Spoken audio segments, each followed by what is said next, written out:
নিজের বিবেককে সুস্থ রাখুন। 30 ডিগ্রি তাপমাত্রায় ক্রিকেট খেলতে পারি আমরা, কিন্তু এসি ছাড়া নামাজ পড়তে পারি না।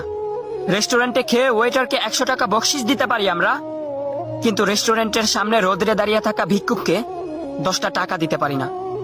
বাড়ির দারোয়ানকে 7,000 টাকা বেতন দিতে পারি আমরা, কিন্তু মসজিদের ইমাম সাহেবের 300 টাকা বেতন দিতে পারি না। ঈদের শপিং এ নিজের বাচ্চাদের জন্য 10,000 টাকা বাজেট রাখতে পারি আমরা, কিন্তু বাড়িতে কাজের মেয়েটির জন্য 1,000 টাকা বাজেট রাখতে পারি না। শপিং মলে মান সম্মানের ভয়ে দরাদরি না করে 1,000 টাকার জিনিস 1,500 টাকায় কিনতে পারি আমরা, কিন্তু তরকারির বাজারে গিয়ে 30 টাকার টমেটো 32 টাকা চাইলেই বিক্রেতাকে মেরে বসি। 200 টাকার বাস ভাড়া 2,000 টাকা দিয়ে কার নিয়ে যেতে পারি আমরা, কিন্তু রিক্সাওয়ালা 10 টাকার ভাড়া 15 টাকা চাইলেই থাপ্পড় দিতে দেরি করি না। শরীর পরিষ্কার রাখার জন্য 1000 টাকার সাবান ফেস ওয়াশ ব্যবহার করতে পারি আমরা, কিন্তু সম্পদ পবিত্র রাখার জন্য দরিদ্রকে জাকাত দিতে পারি না। হ্যাঁ, কোথায় মানবতা, কোথায় মনুষ্যত্ব? নিজের চিন্তাধারাকে পরিবর্তন করেন, দেখবেন সব কিছু পরিবর্তন হয়ে গেছে।